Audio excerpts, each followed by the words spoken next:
idol madla, nakakahanga, may mga hawak, gandang linyada. Ika'y inspirasyon kung bakit hanggang ngayon ako'y palaging kumakarera.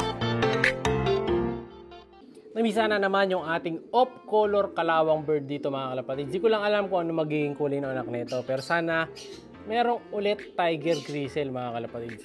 No? So dalawa na yung naging ano nito eh. Anak niya. Tingnan natin kung may ibang kulay na isa. Ay, isa lang. Dalawa. Ayan. Kaso maliit pa sila mga kalapatid. Mga bata pa. Ayan mga kalapatid. So, bata pa yung kanilang anak. So hindi na muna natin to guguluhin dahil inis na siya. Pero mukhang off color yung mga anak kasi mapuputi. Mga tisoy. Katulad nung nandito sa kabila. Eto. Iitlog na rin yata to yung itim natin na Jansen. Yung black Jansen ko dito. Ayan o. Kita nyo. Medyo ano na siya. Nag-uupo-upo na dito. Palalagay na natin to ngayon sa itaas. Yan.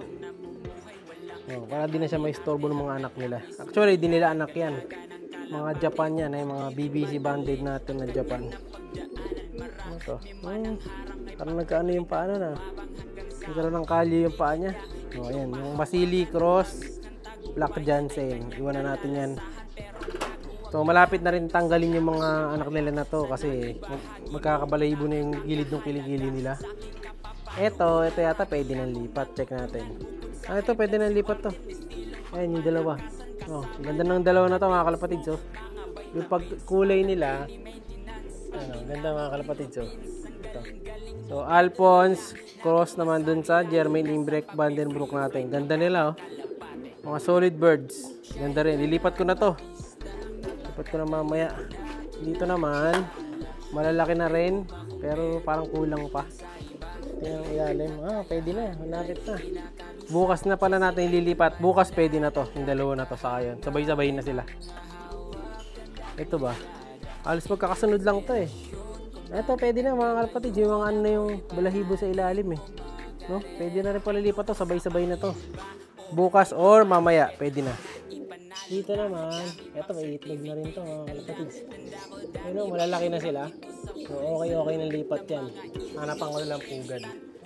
So bago ko lipat yan, kailangan itong mga off color birds natin, matanggal na natin dito to. So alisin ko na itong dalawa na to. Tapos ito rin. Tatlo na to, tatanggalin na rin natin mga kalapatid. Lilipat na natin sa kanila mga pwesto. Ang dami ko na naman mga bagong young birds dito. Tapos may dalawa pa ako dito. Pero yung dalawa ko dito, bata pa eh. Hindi na pwede. Maliit pa mga kalapatid. May iwan to. Sa kabila, may dalawa din ako doon. So, lilipat natin. And then, ngayon din pala, papadala ko na yung mga ending birds natin, no? So, mamaya, pakita ko sa inyo yung mga ending birds natin, no? Na papadala mamaya. So, yan yung mga young birds natin.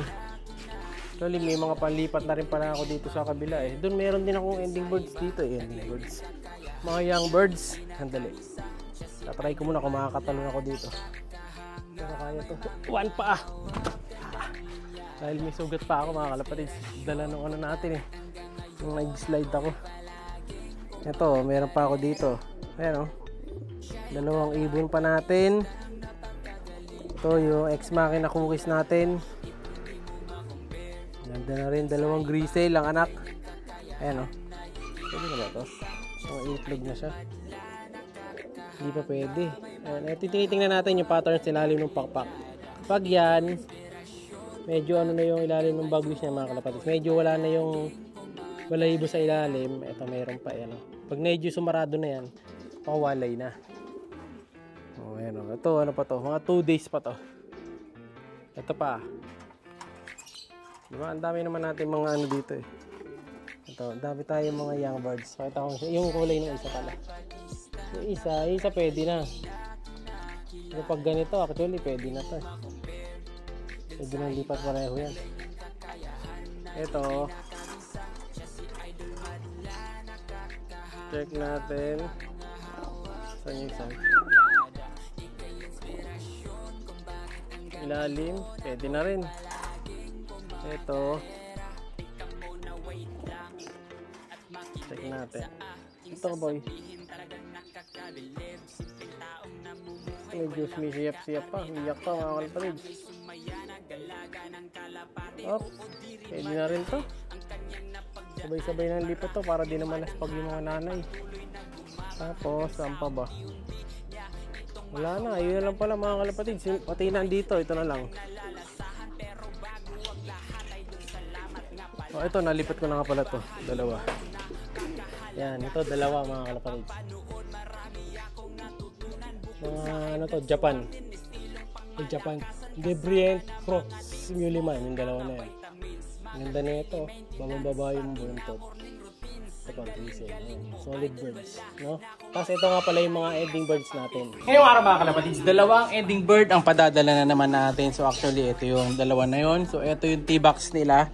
Yung isa padadala natin sa may Tansa Cavite. Tapos yung isa naman papadala natin dito sa may QC lang. So malapit lang. So ito yung QC.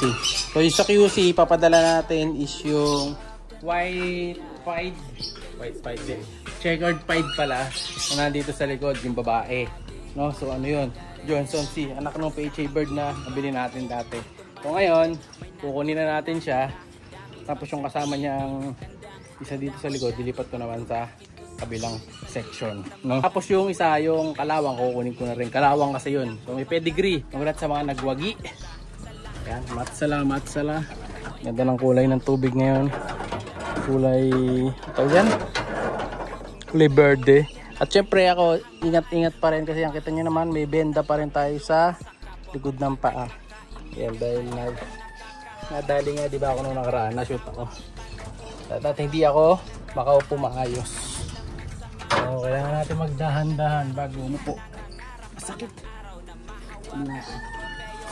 Boss Christopher ng QC. Ito na yung Johnson Simo Cross Stitch Elbow. Itong papadala natin sa iyo. Ayan. Napaka-buena. So, syempre, 120 lang free shipping. Nadali niya to. Swerteng-swerte. Masala Idol, congrats. Lalagyan na natin dito sa ano mo yan. T-box. Yung pedigree nandito sa Gately ah. Ayan. Syempre, nakasealed na yung ano yan. T-box. Oh, yung T-box natin dito, brand new to mga kalapatids ha. So, ano yan. Walang scratch. Syempre, kompleto. So, if ever may mawalang bakal dito, no, kasi yung nakatanggap, nawala daw yung isang bakal dito. So, malamang sa motor na natanggal yun. Kasi ako, tinetape ko talaga yan. Nakita nyo, nakakatayo siya mag-isa talaga dahil may bakal dito, dito. So, complete yan. Tapos, oh, may poop tray. Wala nga lang dyaryo, no? Pero okay na okay yan, no? Safe na safe.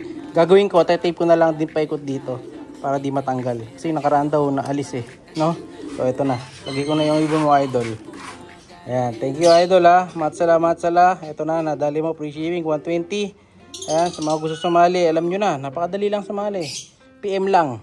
Thank you, Idol. Congrats. Ito naman yung kalawang bird, mga kalapatids. Bali, kapatid ni kalawang to na sinasakay natin today. So, ito naman yung papadala natin yan sa may Tansa, Cavite. Ayan. So, parehong hen yung nasa ending bird natin. So, hen siya. Tapos yung nasa kabila, hen din. All hen tayo sa ano na to, sa season na to, sa ending birds. Ayan, kung gusto nyo sumali, makakuha ng mga ganitong off color. Alam nyo na, PM lang mga kalapatid, sa padali lang sumali. 120 lang, free shipping pa. May training box ka na, may pedigree ba? Ayan, thank you Idol ha. Congrats. Ayan, secured na yung box natin mga kalapatids. May nakalagay na patayo na ganyan. Tapos may dalawang pahiga pa. So wala nang kawala to. Ayan, pati yung may nalalaglag na bakal daw na minsan nawawala. Sinara ko na din. Ayan o. Wala na. Di na malalaglag. Ito na lang ang malalaglag dyan kung sakali. Pero hindi na malalaglag to. Ayan, nalalaglag lang to misa pag tumutupi eh. Ayan o. Natutulak. So at least all goods na. So ready na yung dalawang ending birds natin to ship.